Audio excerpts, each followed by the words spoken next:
অনেকেই pregnancy planning করছেন। Period miss হয়ে যাওয়ার পরে যে কাজটা আপনারা ফার্স্টে করেন তা হলো বাজার থেকে কিট নিয়ে এসে প্রেগনেন্সি টেস্ট করেন।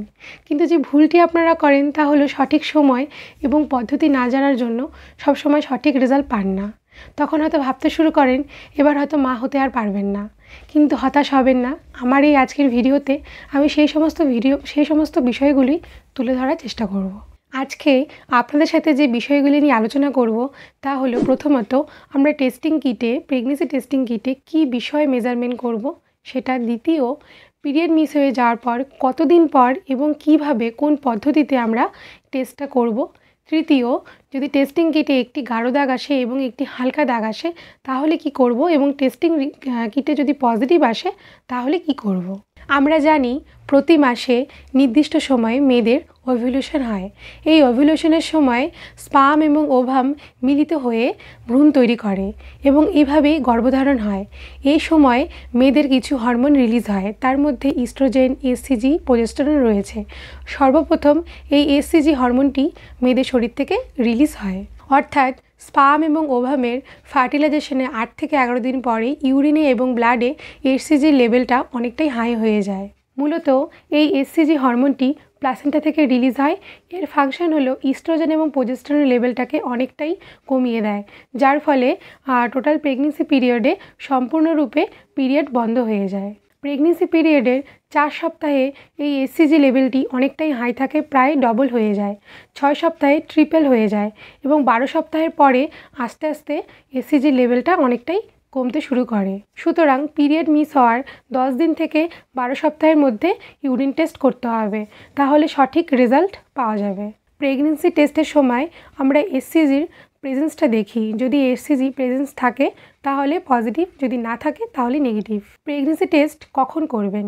পিরিয়ড মিস হয়ে যাওয়ার পর 7 থেকে 10 দিন পর থেকে একদম 12 সপ্তাহ পর্যন্ত তার মধ্যে প্রেগনেন্সি টেস্ট করতে হবে।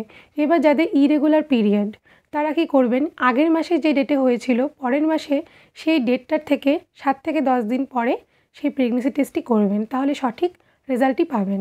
এবার বলি আপনি প্রেগনেন্সি টেস্ট কিভাবে করবেন। সকালবেলা ঘুম থেকে উঠে যে ইউরিনটি পাস করবেন সেই ইউরিনটি কালেক্ট করে সেটা দিয়ে টেস্ট করবেন, তাহলে সঠিক রেজাল্ট পাবেন। সকালবেলা ইউরিনটি নিতে কেন বলা হচ্ছে, কারণ আপনি সারা রাত্রি আর ইউরিন পাস করছেন না, আপনার ব্লাডার ফুল থাকছে, সেখানে ইউরিনের একটা স্পেসিফিক গ্র্যাভিটি মেনটেন হচ্ছে, যার ফলে ইউরিনের মধ্যে এসিজির লেভেলটি ট্রেস করা যাচ্ছে খুব ভালোভাবে, যার ফলে সঠিক রেজাল্টটা পাওয়া যাচ্ছে। এবং তার সাথে অবশ্যই আরও কিছু জিনিস মেনটেন করতে হবে, যেমন আপনি যে কন্টেনারে ইউরিনটি রাখবেন সেই কন্টেনারটি ড্রাই হতে হবে, ক্লিন হতে হবে। কন্টেনারটি সোপ দিয়ে ক্লিন করা যাবে না, তাহলে সঠিক রেজাল্ট আসবে না। তাছাড়া আপনি যে ইউরিনের কিট টেস্টটি রয়েছে সেই কিট টেস্টটি সঠিক হতে হবে, ভালো কোম্পানির হতে হবে এবং অবশ্যই সাথে এক্সপায়ারি ডেটটি চেক করে নেবেন। এবার বলি আপনি টেস্টটি কিভাবে করবেন। প্রথমত সেই প্রেগনেন্সি টেস্টিং কিটটি এনে খুলবেন। খোলার পরে দেখবেন দুটো জিনিস থাকে সেটার মধ্যে, একটি হলো ড্রপার, একটি হলো কিট। এবার সেই কিটটির মধ্যে দুটো পোর্শন থাকে, একটি হচ্ছে স্যাম্পল উইন্ডো, একটি রেজাল্ট উইন্ডো। রেজাল্ট উইন্ডোর মধ্যে দুটো ইনিশিয়েট করা থাকে অ্যালফাবেট দিয়ে, যেটা হলো সি এবং টি। সির মিনিং হলো কন্ট্রোল লাইন, টির মিনিং হলো টেস্ট লাইন। এবার সেই কিটটিকে একটি ফ্ল্যাট সারফেসের মধ্যে রাখতে হবে। রাখার পরে সেই ইউরিনের 3 ফোঁটা নিতে হবে ওই ড্রপারটা দিয়ে। সেই ড্রপারটা দিয়ে 3 ফোঁটা ইউরিন নেওয়ার পরে ওই স্যাম্পল উইন্ডোর মধ্যে দিয়ে দিতে হবে। দেওয়ার পরে 2 মিনিট অপেক্ষা করতে হবে। অপেক্ষা করার পরে রেজাল্ট আসবে।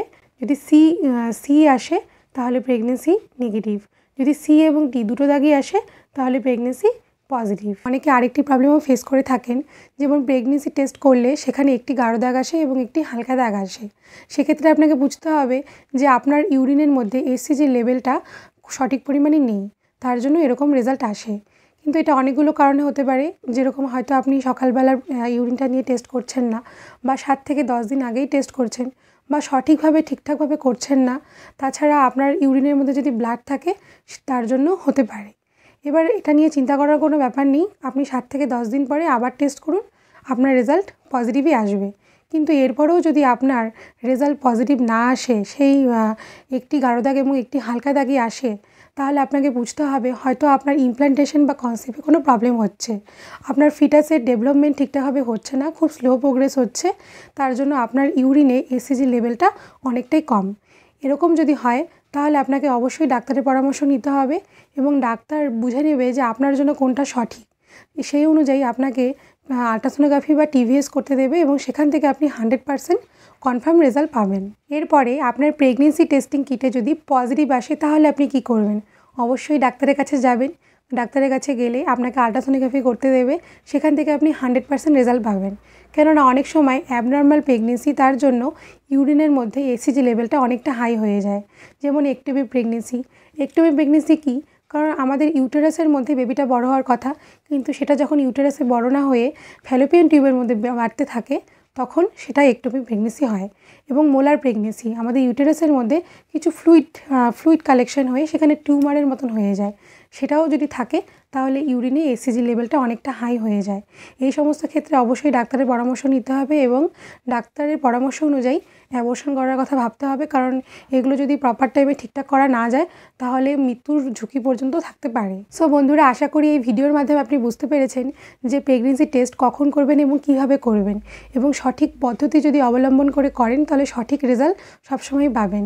তাছাড়া অবশ্যই ডাক্তারের কাছে যাবেন এবং ডাক্তারের পরামর্শ নেবেন। ভিডিওটি যদি ভালো লেগে থাকে অবশ্যই like, comment, share and subscribe করে দেবেন এবং যদি কোনো কমেন্ট করার থাকে তাহলে কমেন্ট বক্সে কমেন্ট করে দেবেন। আমি যথাসাধ্যভাবে রিপ্লাই দেওয়ার চেষ্টা করব। ধন্যবাদ।